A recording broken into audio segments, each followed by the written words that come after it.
Bonjour, je m'appelle Kyoko Murai. J'habite à Tokyo, au Japon. Je suis architecte et ingénieur. Je suis très heureuse d'être avec vous.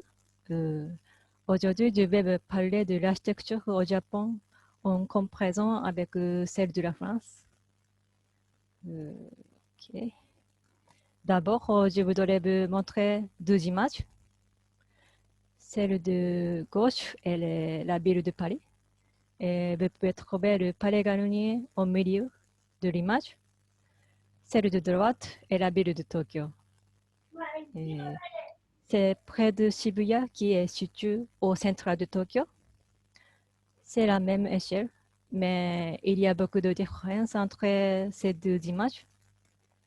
Et dans la ville de Tokyo, il y a des espaces entre les bâtiments. On peut dire qu'il y a beaucoup de petits bâtiments par rapport à la ville de Paris. Et aussi, il y a des routes qui ne sont pas droites. Et voici une photo de Tokyo. Vous voyez qu'il y a plein de bâtiments différents. À la différence de Paris, Tokyo est très complexe, voire chaotique. Tokyo se développe sur tous les plans en hauteur, en surface et aussi sur terre. La page suivante. C'est une photo zoomée de la ville de Tokyo. Pourquoi y a-t-il de telles différences entre ces deux capitales? Euh, je vous donnerai un Euh, maximum d'explications concernant l'architecture au Japon. Kyo, on voit pas. Ah oui, voilà. Et voici le sommaire de mon exposé. Je vais parler de l'architecture du Japon de divers points de vue. L'histoire de la ville de Tokyo, c'est un vaste sujet. Donc, je vais vous présenter brièvement l'histoire de la ville de Tokyo et l'architecture du Japon. Je pense que c'est intéressant. Vous pouvez trouver les différences avec la France. Et l'histoire des arts au Japon. Le Japon, c'est un des pays les plus sinistrés. Et après certaines grandes catastrophes, nous avons changé des réglementations. Et les réglementations de l'architecture au Japon, les réglementations sont importantes parce que les réglementations influencent les constructions et leurs apparences. Je vais vous faire une courte introduction aux réglementations japonaises. Être étudiante au Japon, je vais vous parler des différents programmes de l'université. Type de structure au Japon, les structures sont importantes aussi. On peut dire que si une structure est nouvelle, l'architecture aussi évolue. À la fin, je vais parler des types de structures au Japon en montrant notre projet. Et la page suivante. Et je vais vous parler de l'histoire de la ville de Tokyo. C'est la carte du Japon. Et la nature façon les pays et la diversité culturelle. Elle a séparé le pays du Japon des autres pays alentours, le rendant comme isolé au milieu de la mer. Cette localisation a permis aux pays de l'Est éloignés et de l'Est du monde pendant des siècles. Il est composé de quartiers grandes îles, Hokkaido, Honshu, Shikoku et Kyushu. Tokyo se situe au milieu de Honshu, la page suivante. Et à la gauche, voici la ville de Kyoto. À droite, la ville de Tokyo, de New York. Et avant le XVIe siècle, la capitale était Kyoto. Les routes de Kyoto sont toutes droites et les routes sont bien entretenues dans la ville de Kyoto. Et par contre, les routes de Tokyo ne sont pas toutes droites. C'est bon. C'est la carte de Tokyo en 1859. il y avait le château d'Edo au central de Tokyo. Aujourd'hui, l'empereur habite au centre de Tokyo. Et on ne peut pas accéder à ce train. L'urbanisme de Tokyo n'a pas beaucoup changé. Pendant l'histoire du Japon a été un cycle de catastrophes et de reconstruction. Il y a eu le séisme de Kanto en 1923 et il y a eu le bombardement de Tokyo en 1945. Et il y a eu les Jeux olympiques à Tokyo en 1964. Et la ville de Tokyo évolue petit à petit. C'est bon. Et par exemple, voici un schéma d'un projet d'amélioration de la résistance au feu de certains quartiers de Tokyo. À gauche, avant le développement, à droite, après le développement. Création d'une ceinture coupe-feu par les voies dessinées pour l'amélioration. Sur les lieux, les bâtiments sont petits, il n'y a pas d'espace entre les bâtiments. Et s'il n'y a pas d'espace entre les bâtiments, il y a toujours des risques d'incendie. Et après, c'est bon. Parfois, on doit modifier les bâtiments un à un. C'est une photo d'une petite rue de Tokyo à côté de chez moi. Il y a des maisons dans cette rue. À droite, c'est une maison un peu récente. À gauche, c'est une maison ancienne. La maison ancienne dépasse ce lieu. Aujourd'hui, la largeur de la rue doit être au moins 4 mètres. Si on détruisait et reconstruisait une maison ancienne, le train pourrait diminuer pour ne pas empiéter sur la lieu. Quand on achète une maison ancienne, il faut faire attention. Et je vais vous présenter l'architecture du Japon. Il y a environ 70 ans, un étranger a redécouvert la beauté de l'architecture japonaise. Il s'appelait Jon Utzon. Il était architecte au Danemark. Il a dessiné l'Opéra House à Sidonie. Quand il est venu au Japon, il a fait un dessin. Ce dessin montre ce qu'il pensait de l'architecture japonaise. Ce sont la toiture et le sol. Il n'y a pas de mur. En réalité, il y a des murs et des poteaux, mais on peut sentir qu'il n'y a que des toitures et des sols. Je voudrais montrer quelques exemples de la beauté de l'architecture japonaise.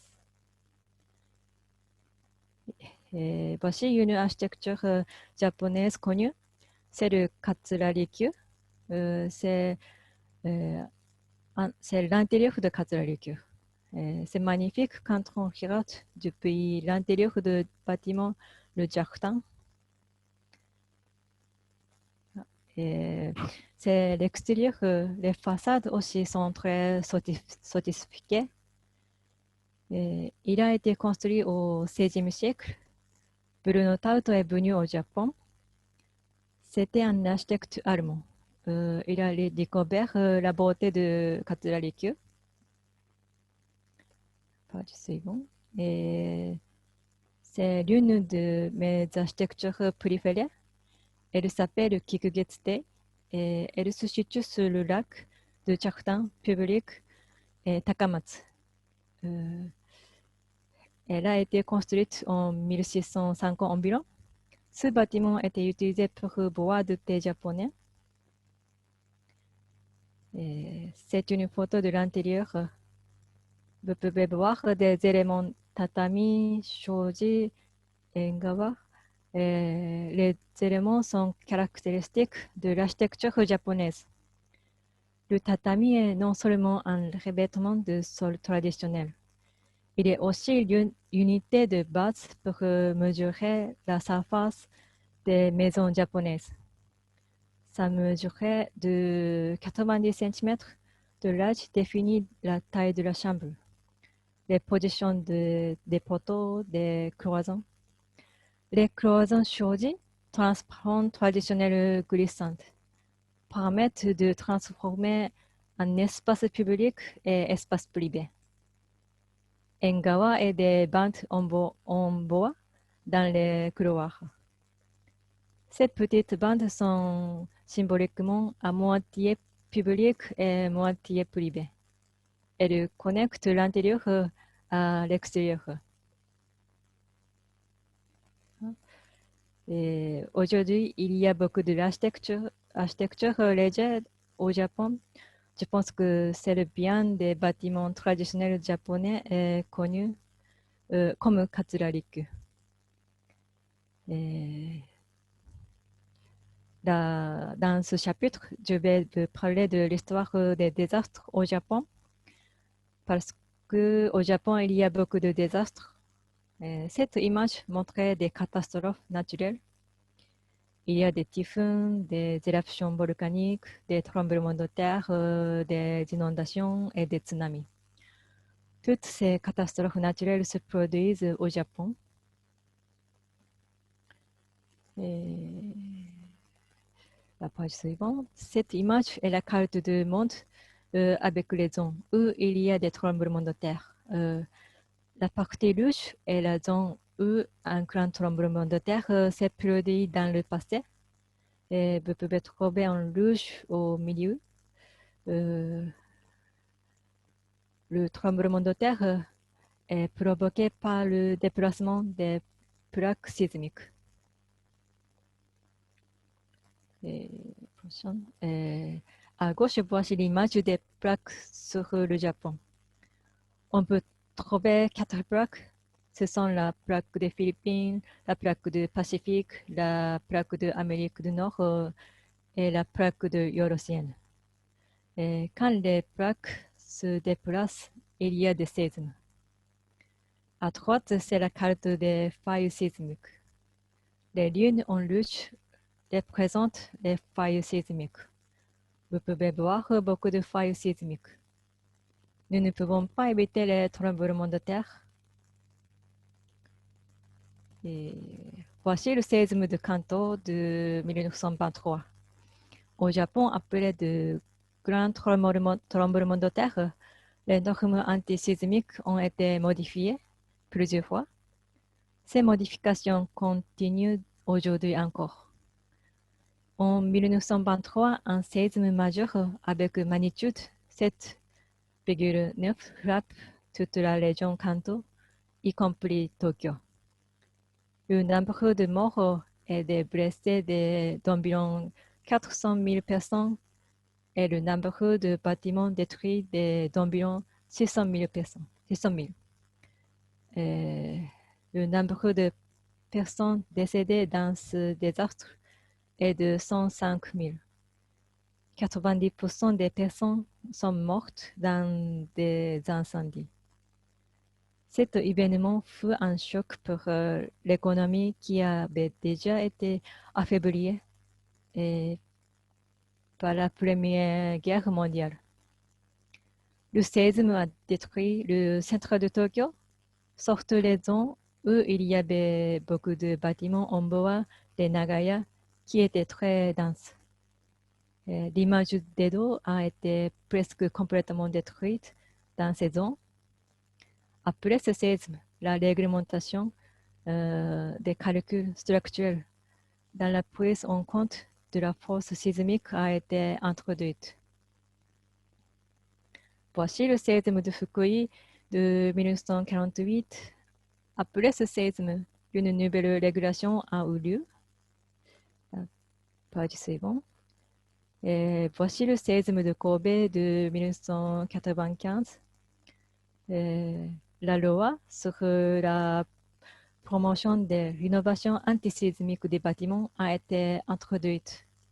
Après chaque séisme, nous avons modifié la régulation, c'est-à-dire qu'il y a beaucoup de bâtiments qui ne sont pas en règle.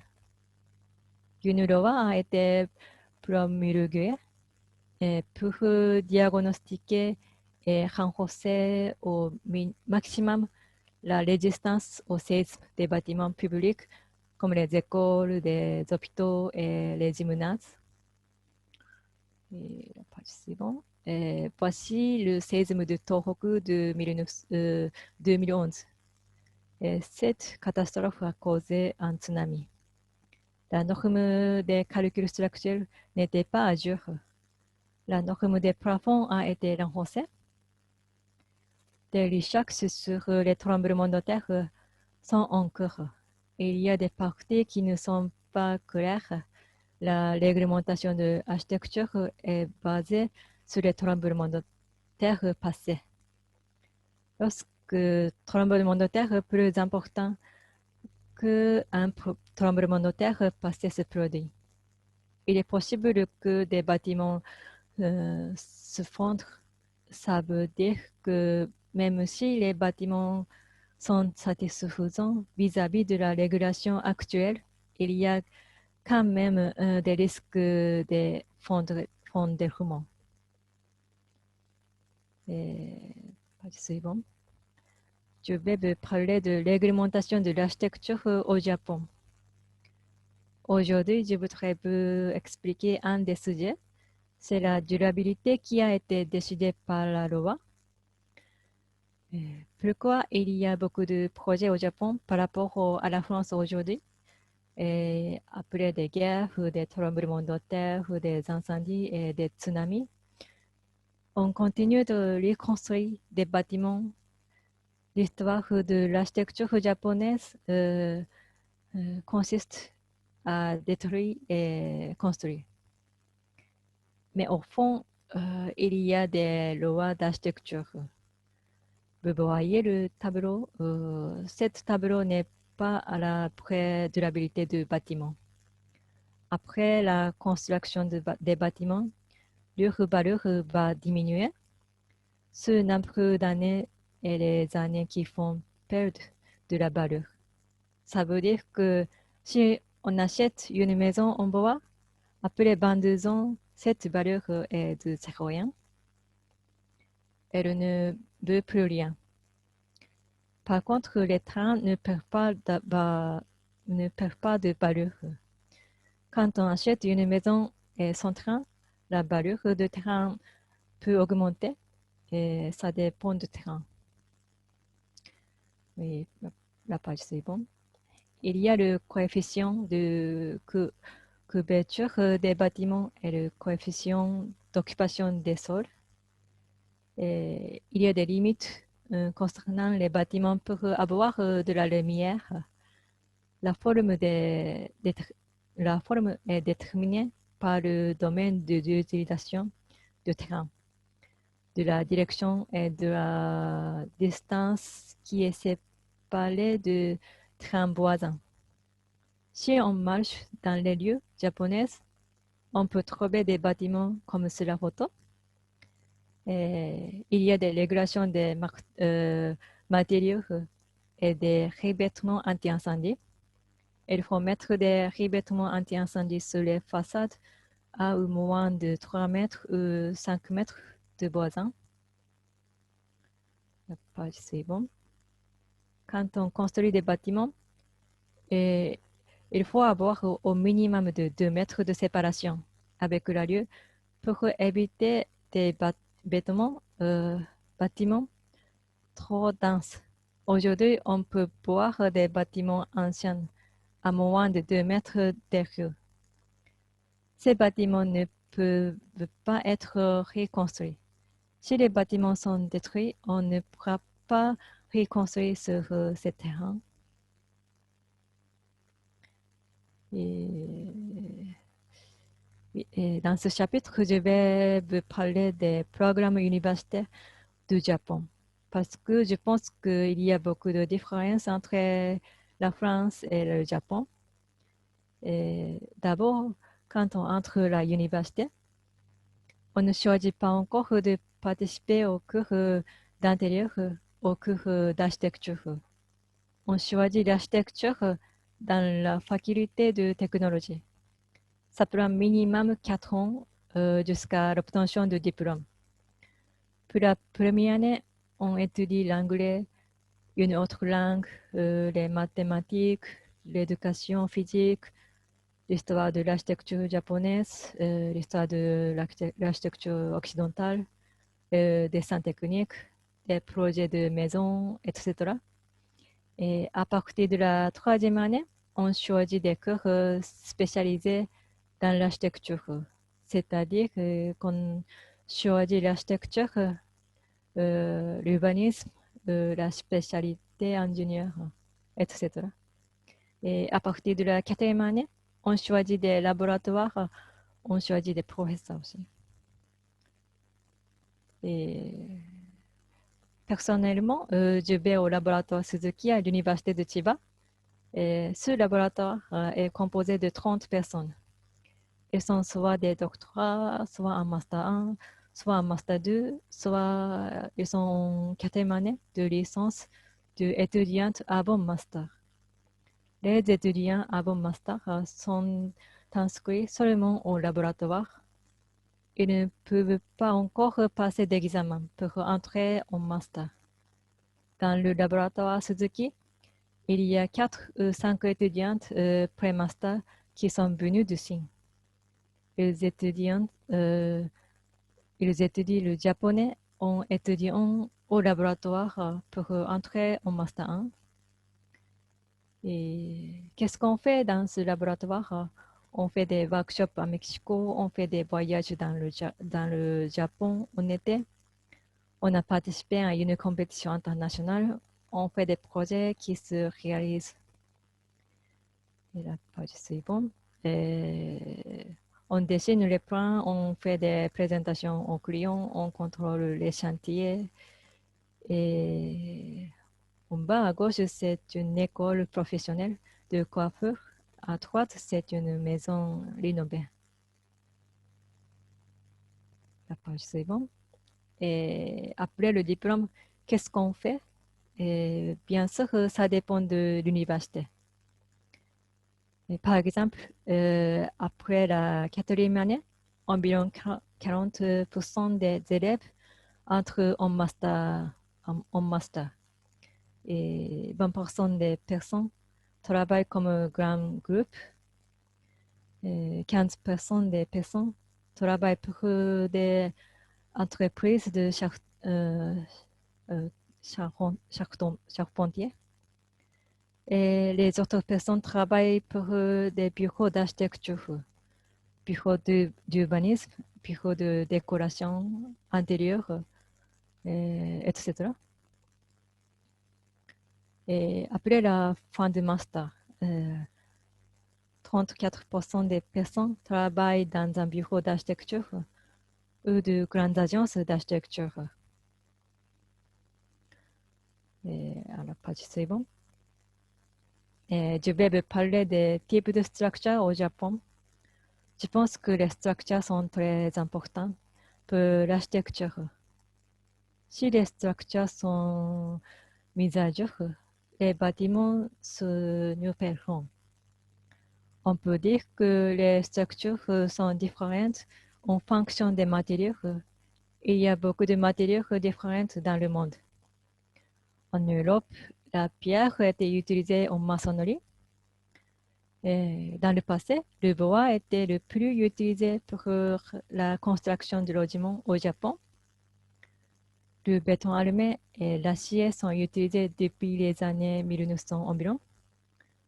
Et le béton armé, l'acier et le bois sont désormais fréquemment utilisés au Japon. Et comment choisir les matériaux?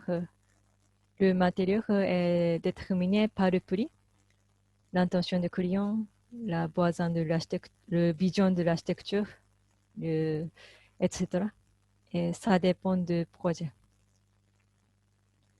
Et la page suivante.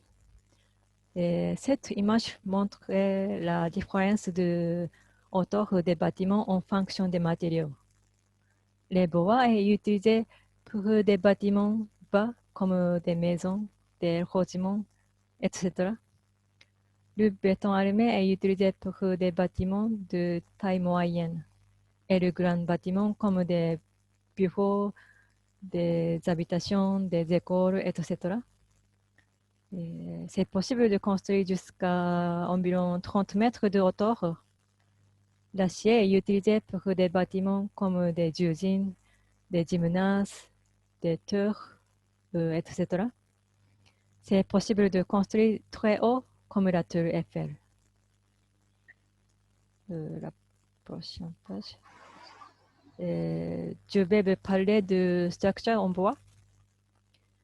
En général, on pense que le bois est le moins cher des matériaux au Japon.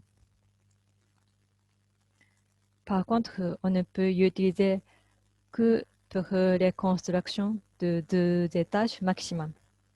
Si les bâtiments sont de petits logements, on le choisit beaucoup. Si on fait des calculs pour construire des bâtiments en bois résistants à de fortes succès sismiques, on peut voir que c'est possible de construire des bâtiments en bois de 3 étages. En E+. Et par contre, il y a des réglementations de protection contre le feu, contre les incendies.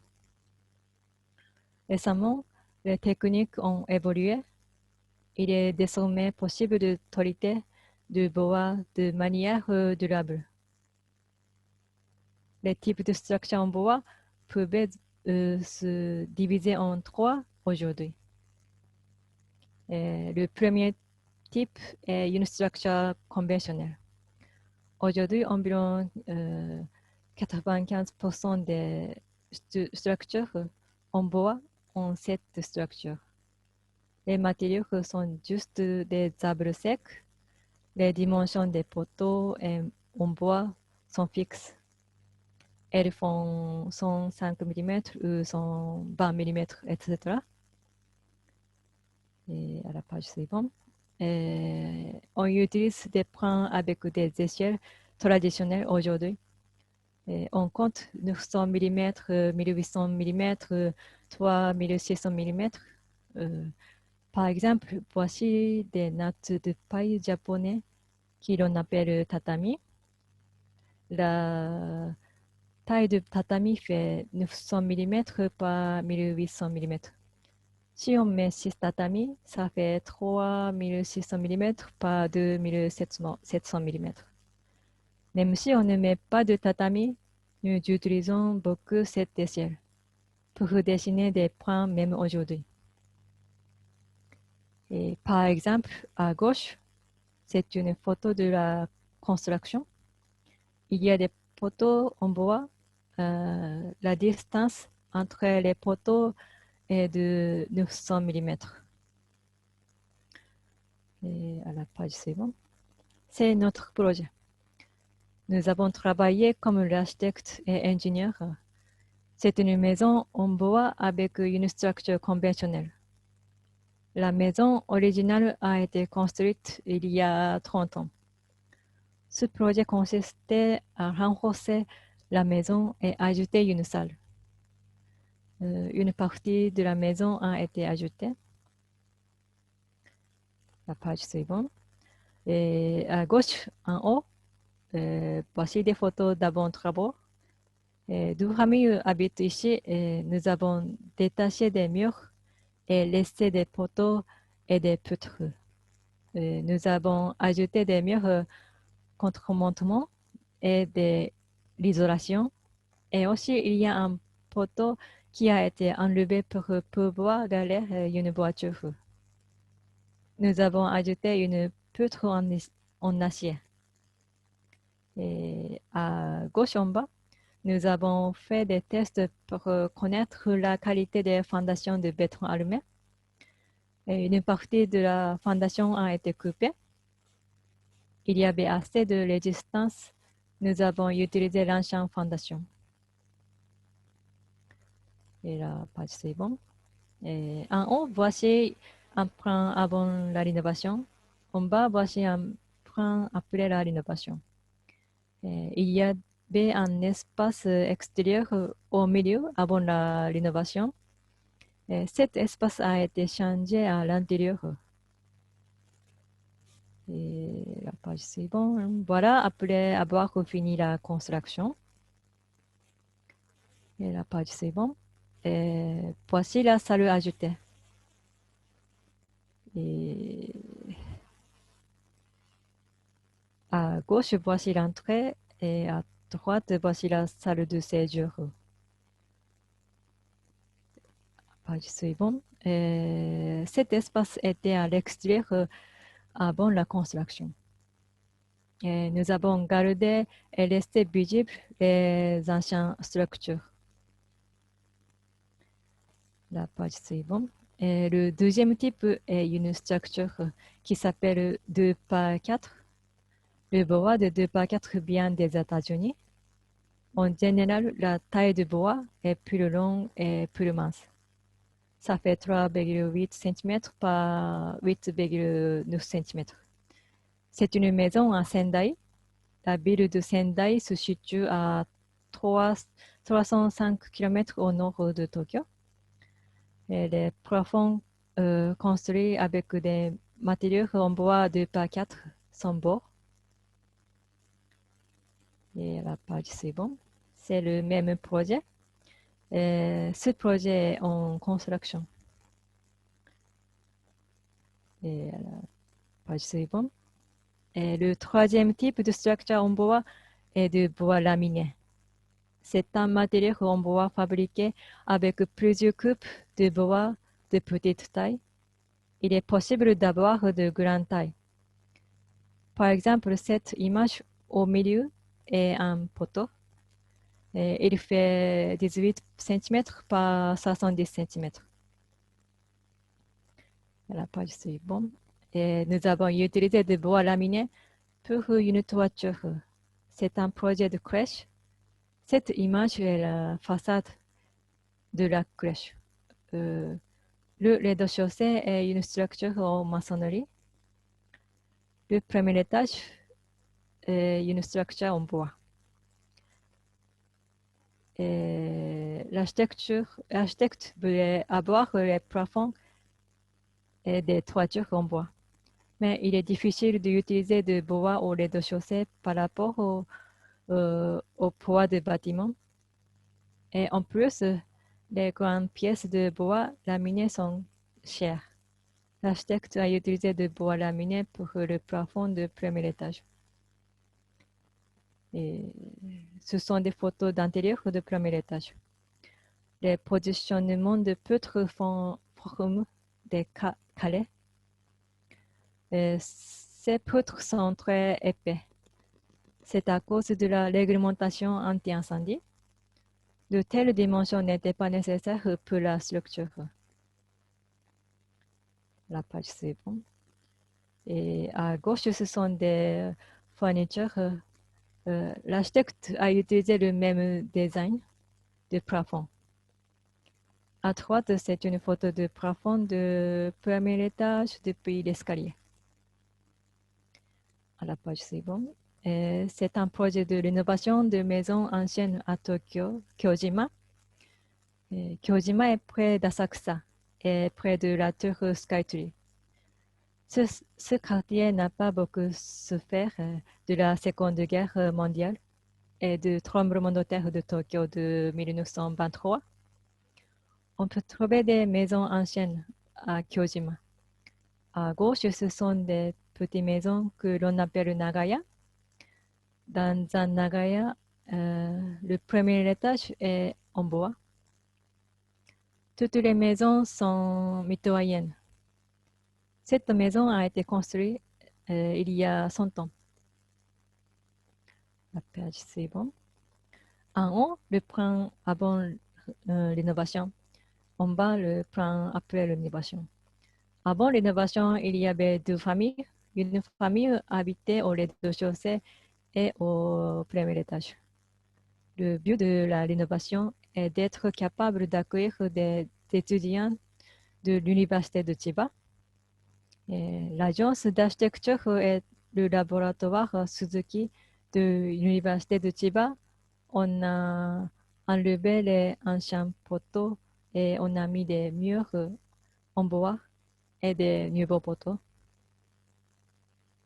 La page suivante. Comment on rénove des maisons anciennes? D'abord, on doit connaître les dimensions de la maison et aussi on doit vérifier si les structures sont en bon état ou pas. Et la page suivante. On a coupé des morceaux de poutre et on a fait des tests pour reconnaître la force de compression à l'université de Chiba. Nous avons compris que les poutres en bois étaient assez résistantes et nous avons décidé d'utiliser les anciennes structures. Mais pour les maisons anciennes, même si la qualité de la structure est bonne, on doit ajouter des murs à cause des futurs tremblements de terre. La page suivante. Et ce sont des photos après construction. À gauche, c'est une photo de l'intérieur de la maison. Nous avons essayé de conserver son ambiance traditionnelle. À la page suivante, je vais vous présenter des bâtiments en acier. Cette petite maison est composée entièrement de structures de la même dimension. La société qui a géré ce projet est Tetsuo Yamaji Architecture. Tetsuo Yamaji avait travaillé chez Kuma Kengo. Il a gagné le prix d'architecture du Japon en 2019 pour cette maison. Et la hauteur de la pièce est de 2,2 mètres. La longueur de la maison est de 3,4 mètres. La distance entre les poteaux est d'1,7 mètre. Nous avons espace des structures métalliques à distance égale. La page suivante. C'est une vue en coupe. Aucune salle n'a de cloison. La salle à manger est au rez-de-chaussée. Au premier étage, il y a le bureau. Au deuxième étage, il y a une chambre. On peut dire que le matériau de finition est l'acier dans cette maison. Le prix de la construction n'est pas très élevé. La page suivante. C'est une photo de l'intérieur. L'image en haut à droite, en général, pour les structures en acier, la dalle se situe sur les poutres. L'image en bas à droite, en général, dans le cas de certaines maisons, la dalle se situe au même niveau que les poutres.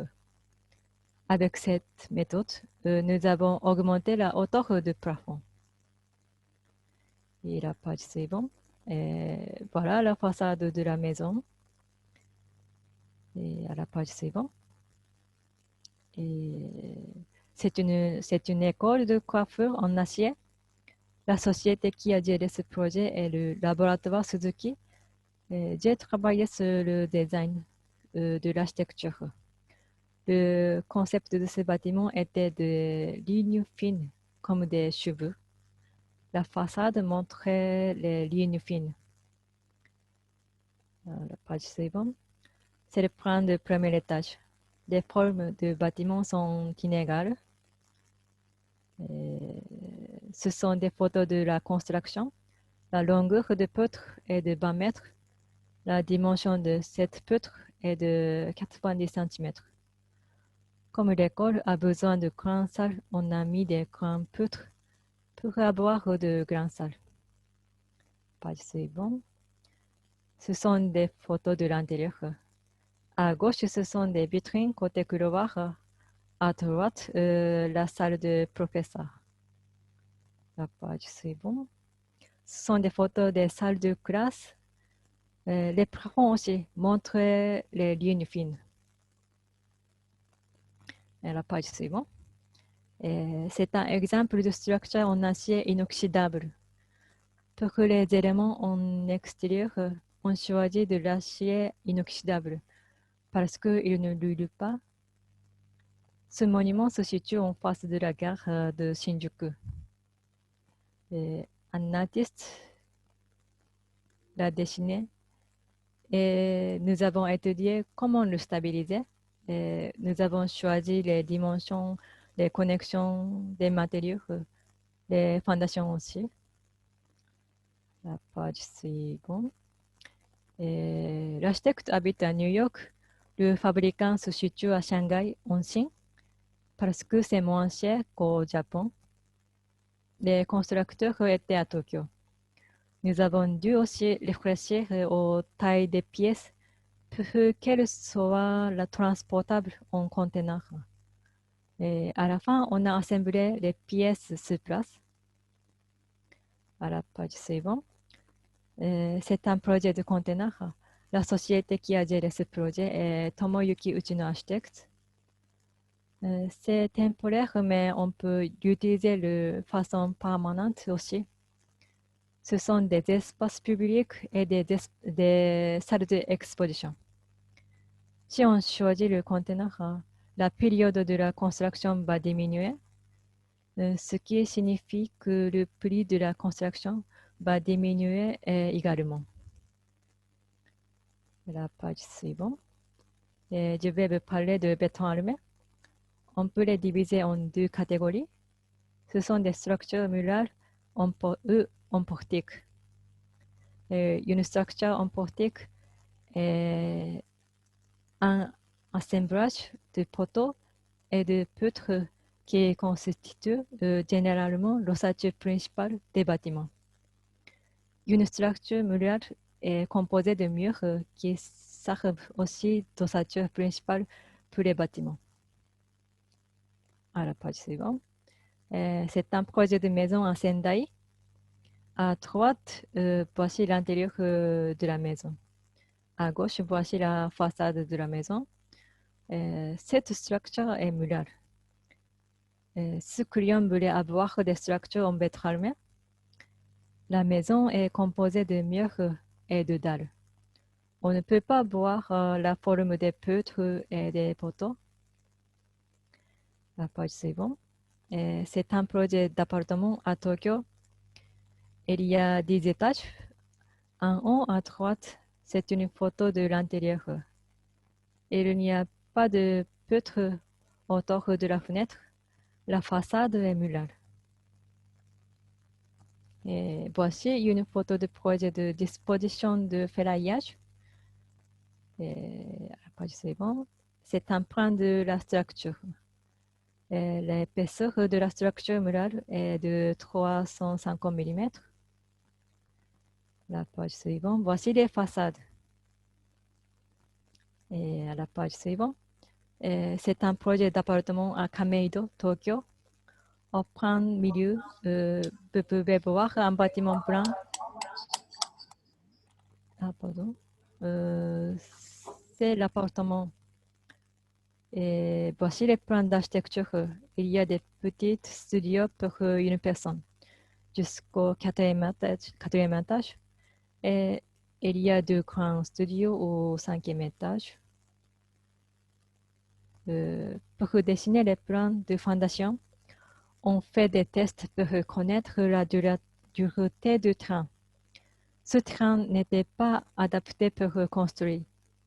On a dû mettre des longs pieux sur les fondations. Les pieux font 30 mètres. Les constructeurs ont amené des pieux de 6 mètres et ils sont assemblés sur place. Et voilà, ce sont des photos d'après la construction. C'est un projet de maison en béton armé à Tokyo. La structure est en portique.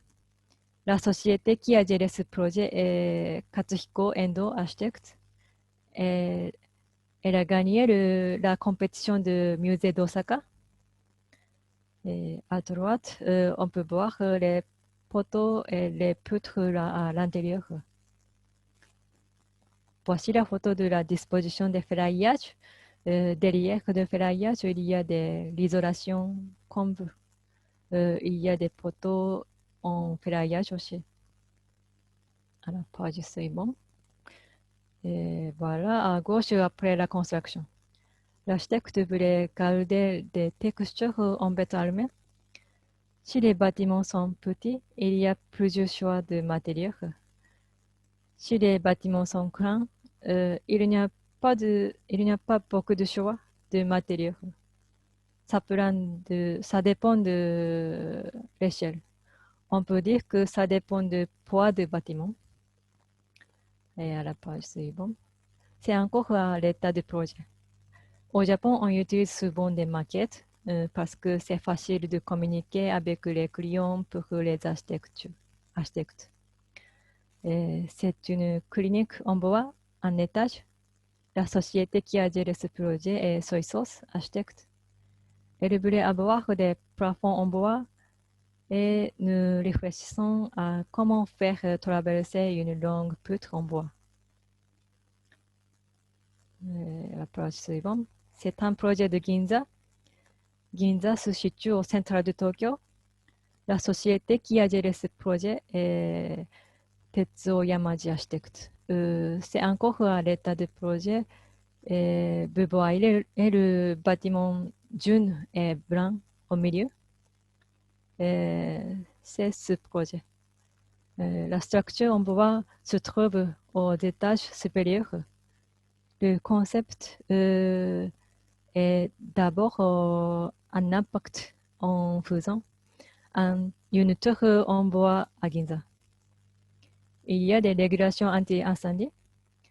Les règles de conception sont plus souples si on ne dépasse pas 4 étages pour la structure en bois. Nous utilisons aussi des amortisseurs d'huile pour diminuer les vibrations dues au tremblement de terre. La construction de ce projet se terminera en 2022. La page suivante. C'est la façade et la maquette. Jusqu'à ici, j'ai parlé de l'architecture japonaise. Au Japon, il y a beaucoup de séismes.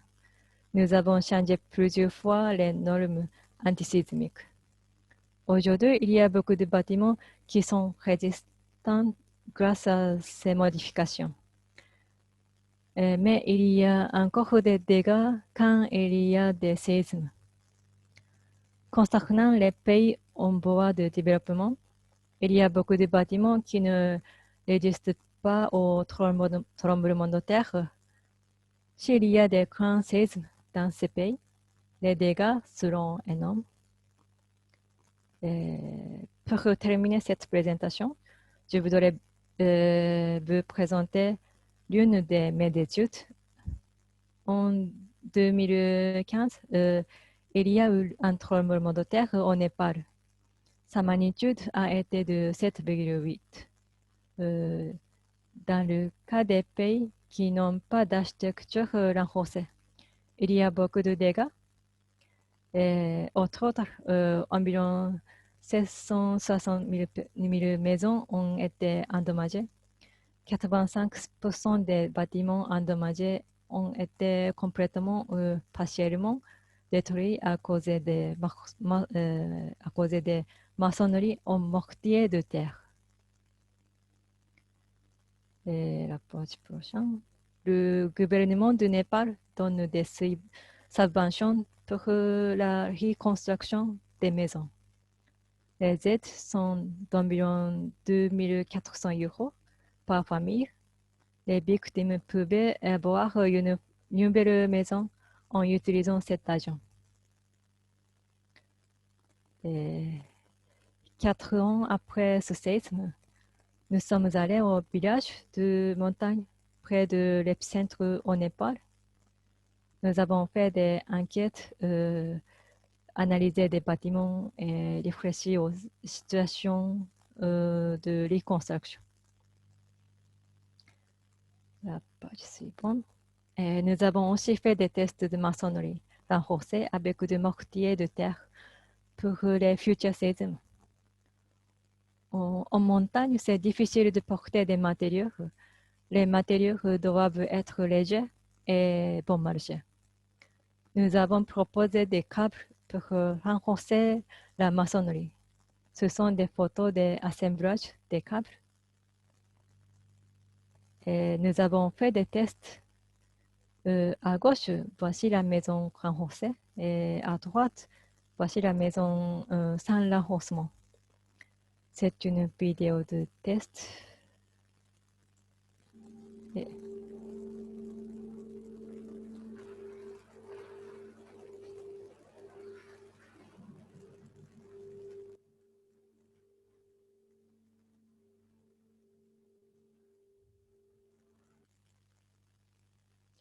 oui, et la maison renforcée n'a pas été détruite.